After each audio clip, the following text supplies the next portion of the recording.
Alright, let's get this going.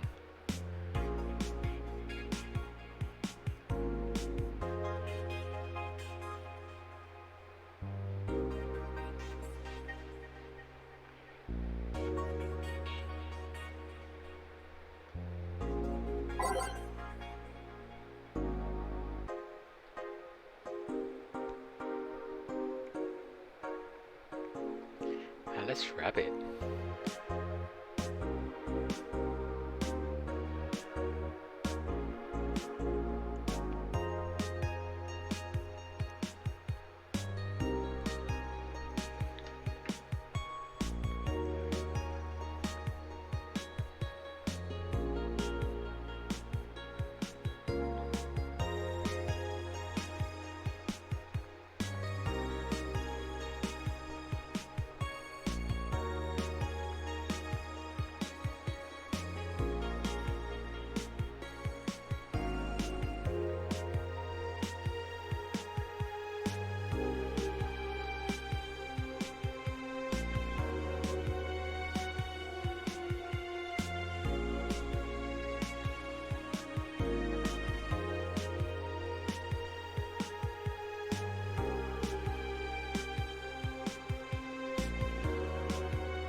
Magical shit, huh?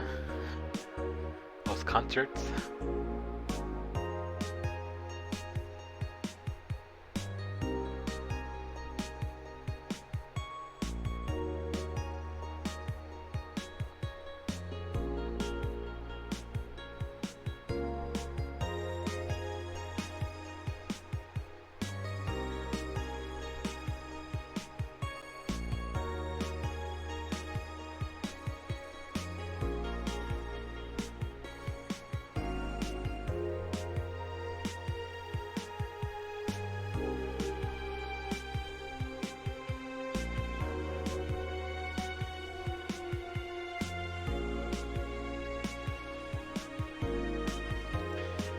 Wow, it's interesting how a comment can easily derail the whole conversation.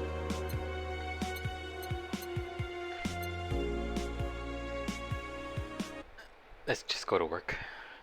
Go to work, go to work, go to work, go to work. Good evening. Hey, Jill. Wow. That's a sound you don't hear every day. Boss, what are you doing with that helmet? I was just about to ask you where it came from.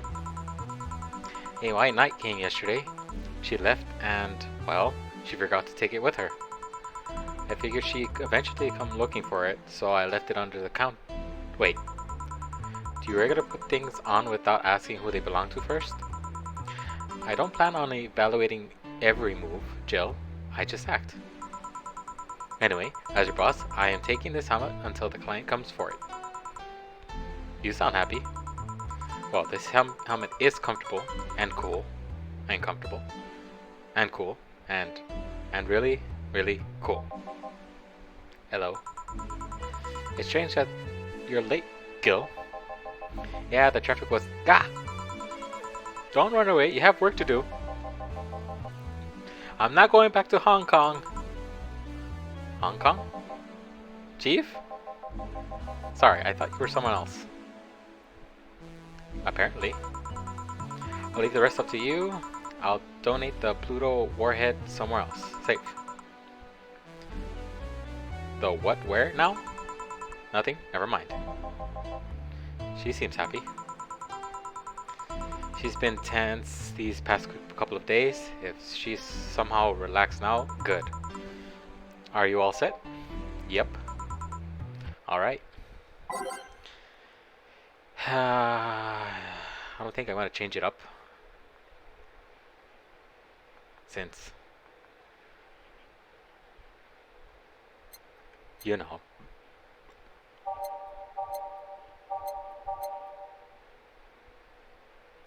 I know. Everyone's busy. We just need to start it up and just see who comes. And then if they come into the second part or her break, we should be fine. We could easily change it again. And either way, I don't have really a lot of different songs. So we're good.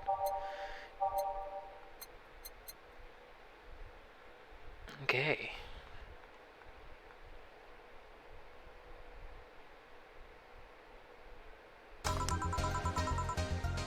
Time to make drinks and chat. You. Oh, Miss Kim. Because of you, I got up late and lost a full day of work. And on the day, everyone got a nifty assignment too. Wait, because of me? You were the one that got me drunk and made me fall asleep. Like a goddamn log. So you arrived home safely? That's nice. That's all you have to say? What do you want me to say? If I felt remorse even over every client that got drunk in here, I wouldn't be working. But, true, morally speaking, I shouldn't have let people get drunk. But getting people drunk is the unspoken main purpose of my job. And I did say that I didn't know how much alcohol you can handle, didn't I? Seriously, what kind of answer is that? Hello, Mr. Donovan. Do I know you? Hey, Brad, you're in luck. I decided to bless this place again. Luck, he says. Oh, Mr. Donovan, welcome to Valhalla. What can I get you? What do you think, kid? The usual. Gee, I wonder what he means. If you don't know, then you weren't paying attention last time, cuz I mean, I was drunk. So it's understandable. But you guys, do you remember what he wants?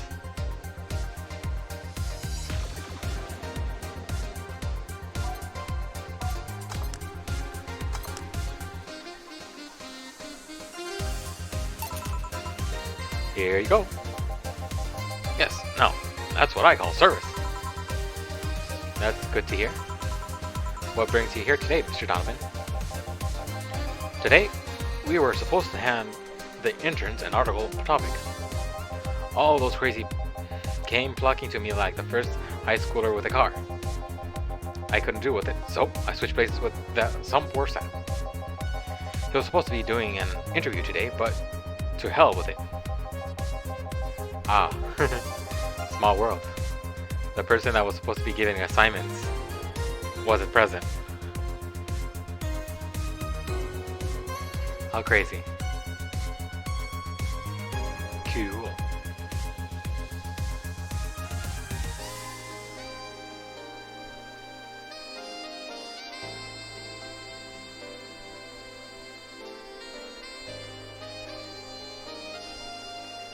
And thanks to all that shit, I found myself here, blessing your hellhole with my presence. You were here yesterday too. How did that come about? There's this gal that's performing a concert later tonight. Yesterday, I was tuning the details of the interview, and I have with her today. And like I said, I'd rather work here than deal with a pack of competitive bitches. Ah, goddammit. I avoided it the first time, and I went to set it the second time. I see. I mean, we shouldn't sugarcoat it. I mean, we already saw a lot of bad language be the first time, so why try to sugarcoat it?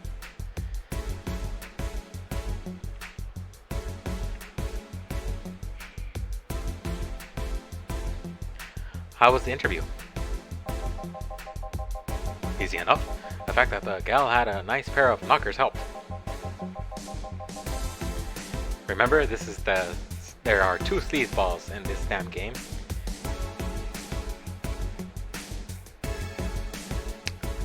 And this is one of them. The perviest of the pervy, real shitbag, Mr. Donovan. You've come a long way in the department of Limia sex appeal. I think I'll tell you. Was she a Limia then?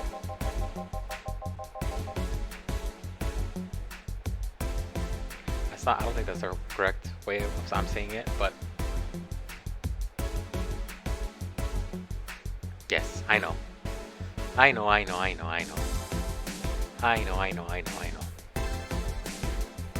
Yes, one of those fancy King class CH1A models.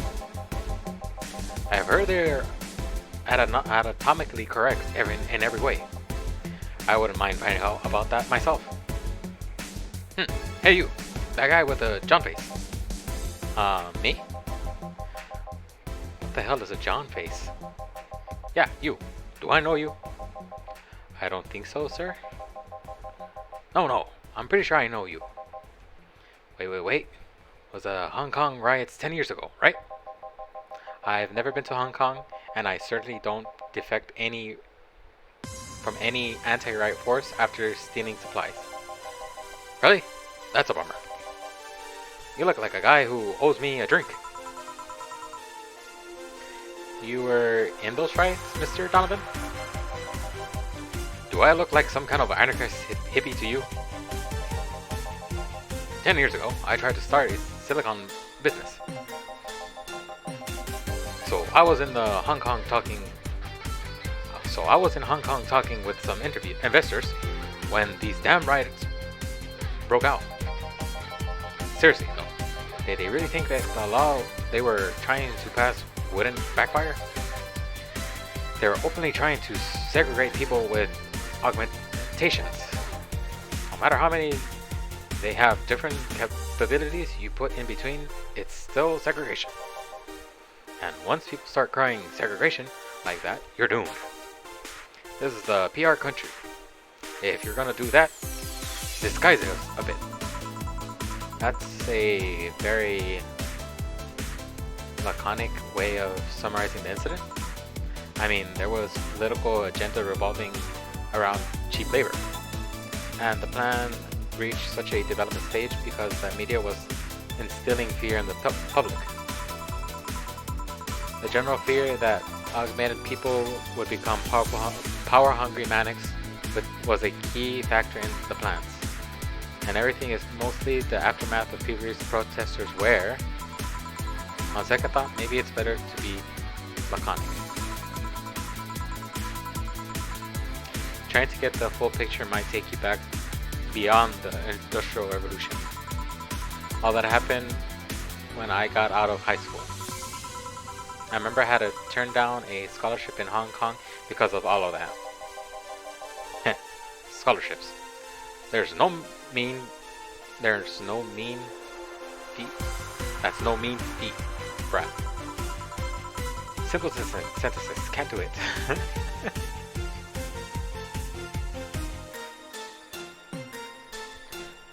Well, I guess even without the scholarship, there would have been the language barrier. I remember I was kind of excited back then because I was really into this one Chinese idol band. It's one of those things I'd rather not remember much of. You better be surprised at how easy Chinese can be. So you know how to speak Chinese? The only translator I had available was some pizza-faced pencil neck.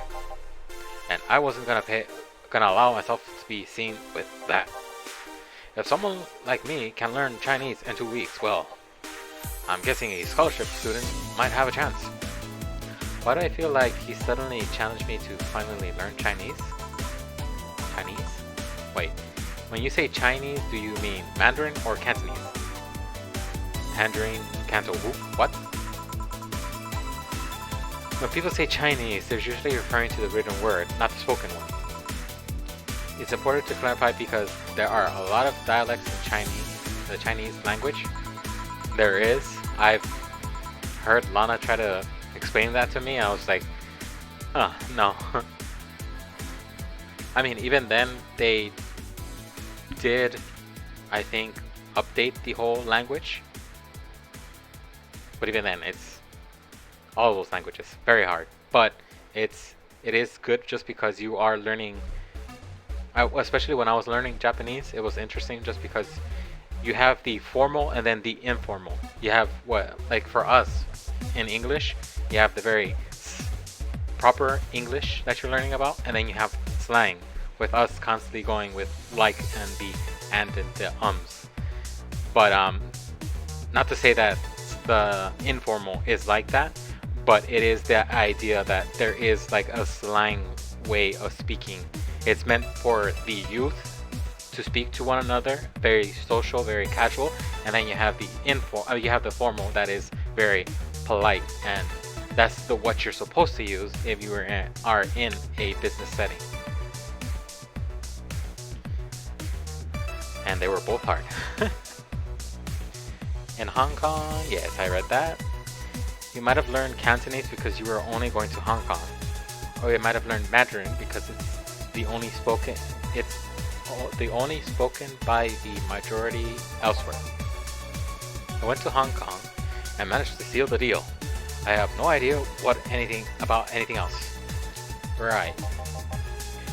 Anyways, surely a student with a scholarship can survive a Mars blast too, right? Sure, on it. Mars blast. What a change of pace, alright.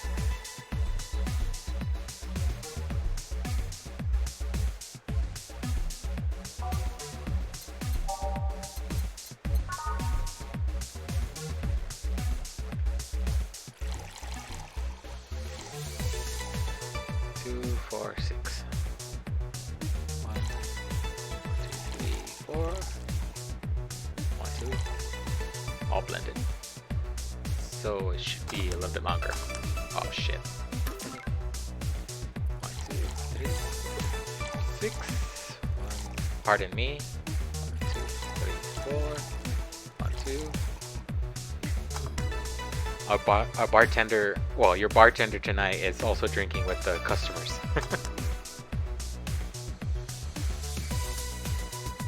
Sir. Here. Alright, I guess I'll believe your story. Right. Hey kid, I got wasted yesterday, so there's a certain protocol here. Would you mind telling me if I said anything someone could have used against me in a court of law? Unless complaining about your investors can be used as a legal weapon, I don't think so. Oh, good. Fuck those son of a bitches. What did I tell you? How they wanted unreasonable stuff, how they feel like they have more power than you do, and all that? Oh yeah, I recall something like that. But then again, it seems to be something I say a lot when drunk. That and racial slurs in German. Racial slurs in what? But let me tell you something. There's a few worse people. There are people worse than your investors. Who? Your clients. Excuse me? Your readers. If they think clients are always right, then you're wrong. Unless I'm the client, that is.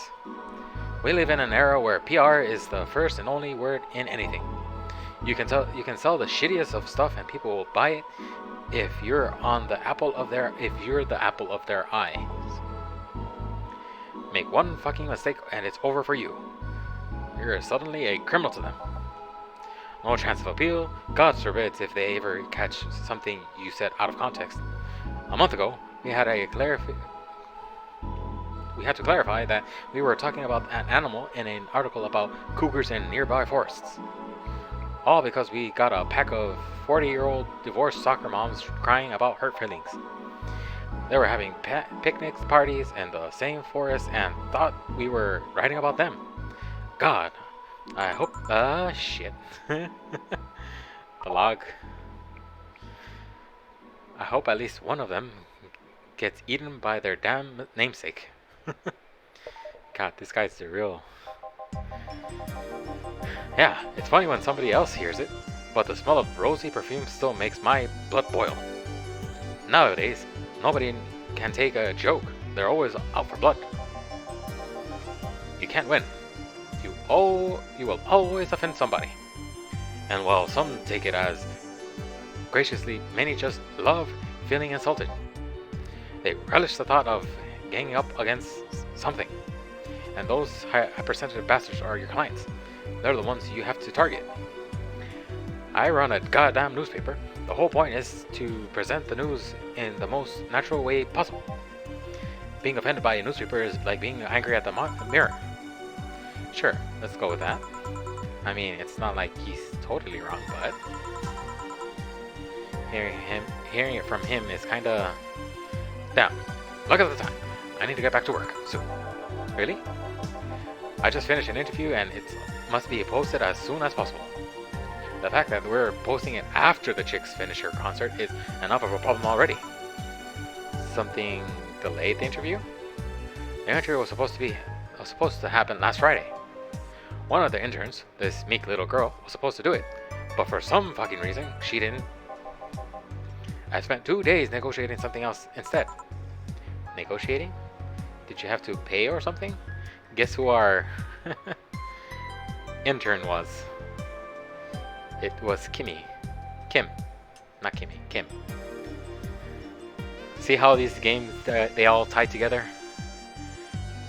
Poor girl is having just very bad luck and it goes worse and worse. Basically, when that encore concert happens, I need to plaster that chick's face all over the front page. I see. Okay then, one last drink before I leave. Give me something bitter to wake me up. Sure. Mr. Donovan wants something bitter to wake him up. Wonder if alcohol would help too.